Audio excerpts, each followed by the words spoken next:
競馬と鳩レース。同じブラッドスポーツであるこの2つの競技には多くの共通点がある。配合、作出、飼育管理、調教。その例を挙げていけば枚挙にいとまがないほどだ。今、愛厩家でありホースマンでもある2人の若駒と聖厩がそのすべてを語り合う。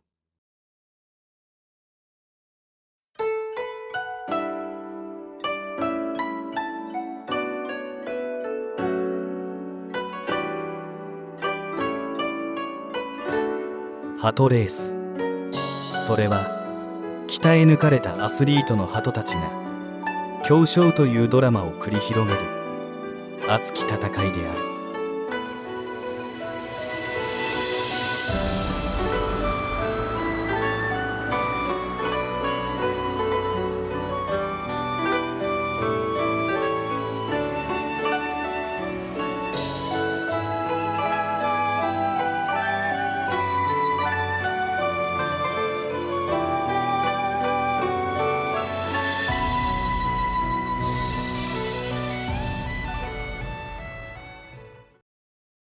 競走馬の調教師を目指す若き青年韮塚昭夫さんと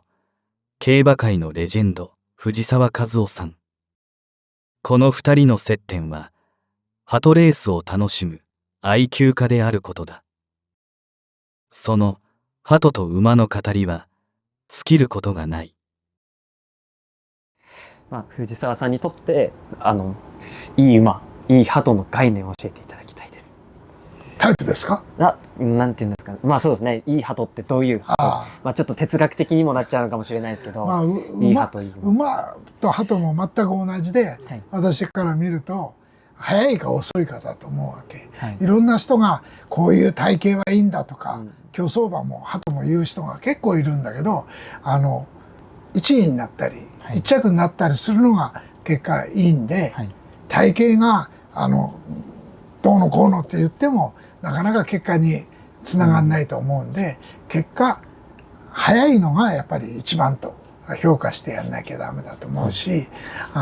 体型がいいからといって1位になると1着になるとは限らないし、体型がいいのは競り場へ行くとみんなが見てわかるじゃないですか。目立つ馬っていうのがいますから。若いうちに目立つ馬がチャンピオンかというと案外とそうでもないことがあるんで、やはり速く走る馬を称賛してやんなきゃいかんと思うし、鳩もやはり速く飛ぶ鳥がいいのかなと思います。鳩、そういう理想なタイプの形とか馬もそうですけど、そういうよりかはどちらかというと血統の方とかを意識されてるっていう形ですか？そうですね。よくは競走馬の場合足が曲がってるとか言うんだけど、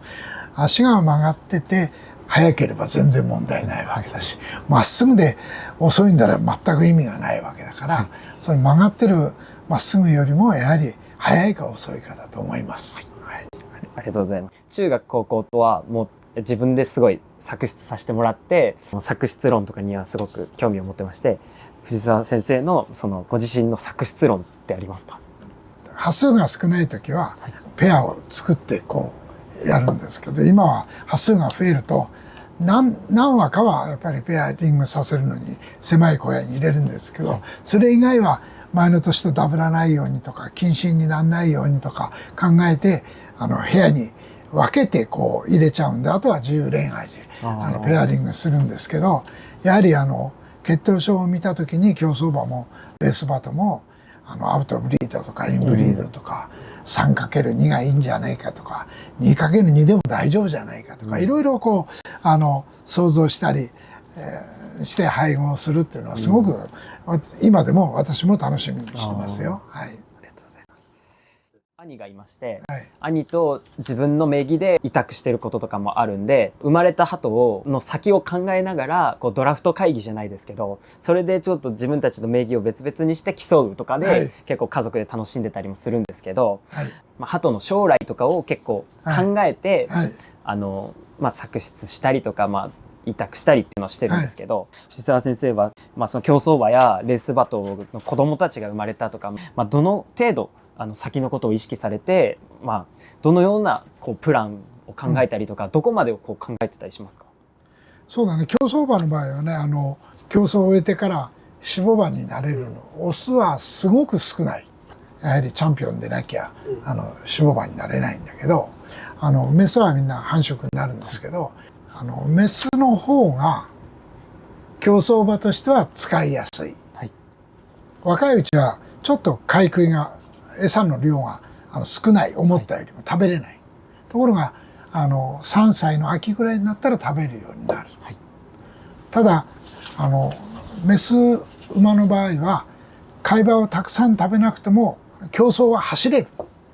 結果が出ると勝ちたいから使うようになるんだけど、やはり若いうちに使っちゃうと故障だけじゃなくて気持ちがダメになって、3歳秋以降に飼い場食べるようになってて案外と走れない、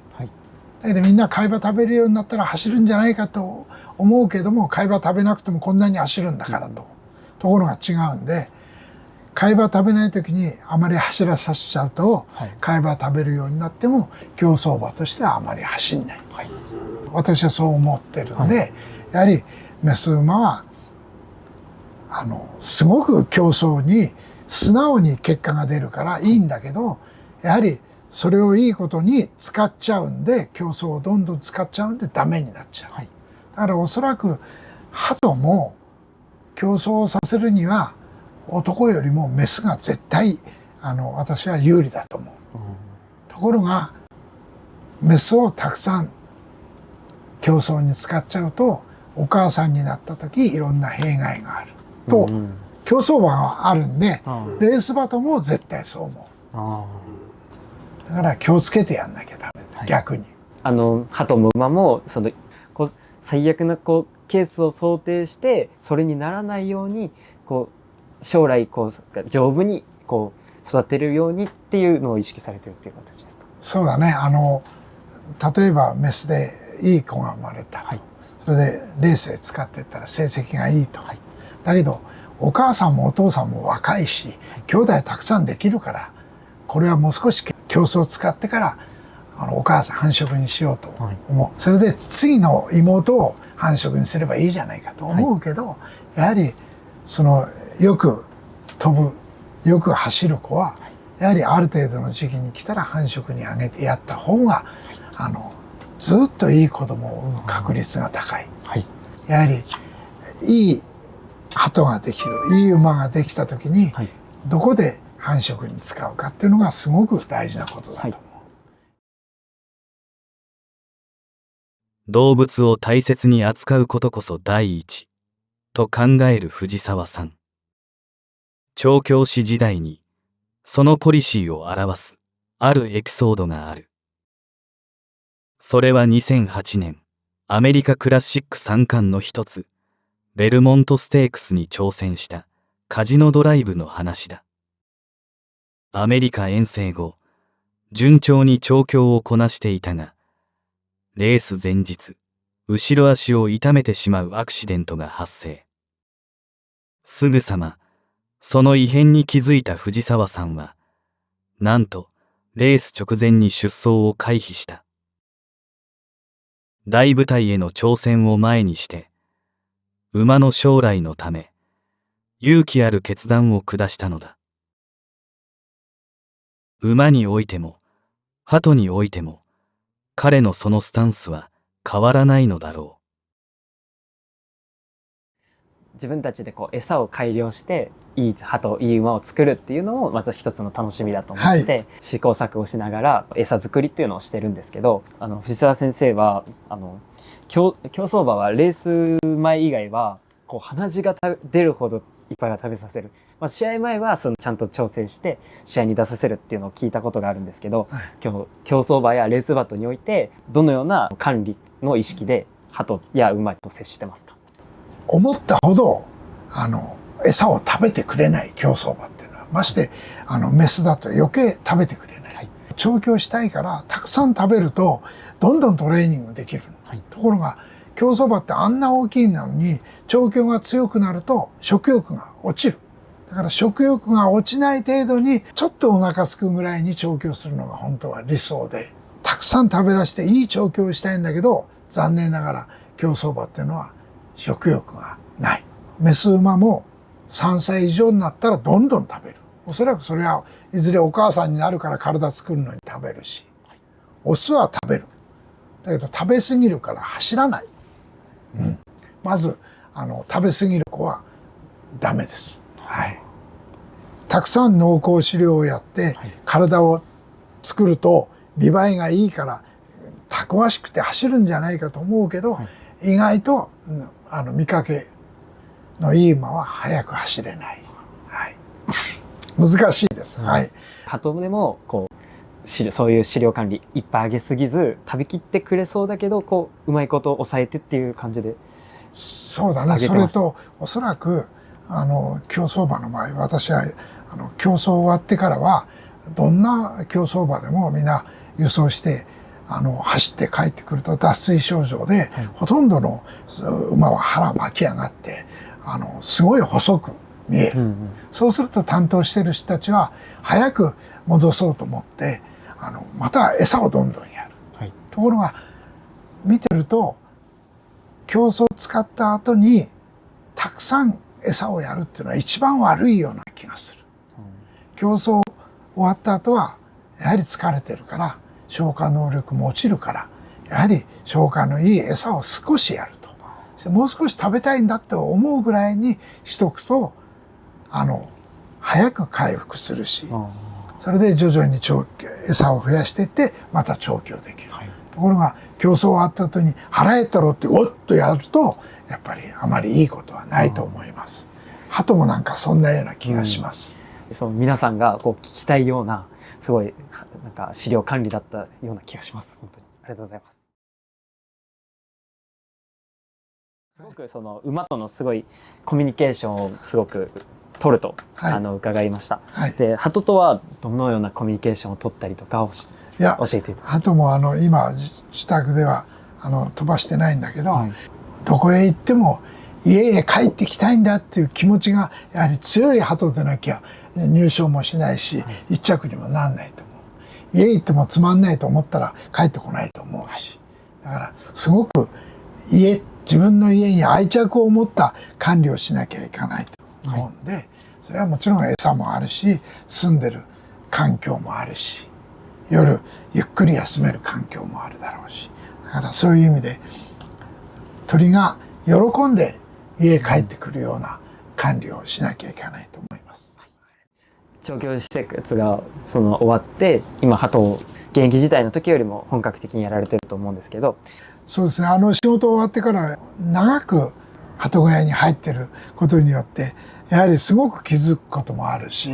やはり今までは忙しいから餌をたくさんやっておくと私が言ってもあまり喜ばないけど、この頃はしょっちゅう入れるんであまり多くやんないように気をつけてるから、私が言ったら私のことが好きなんじゃなくて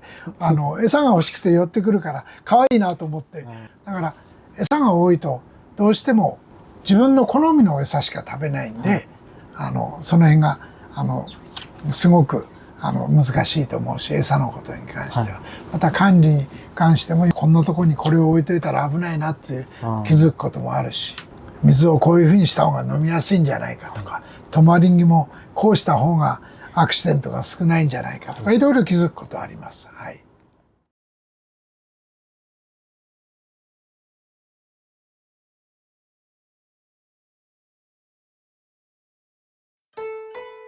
レースバトと競走馬、この2つのブラッドアニマルを愛する2人の熱い語りは尽きることがない。その話は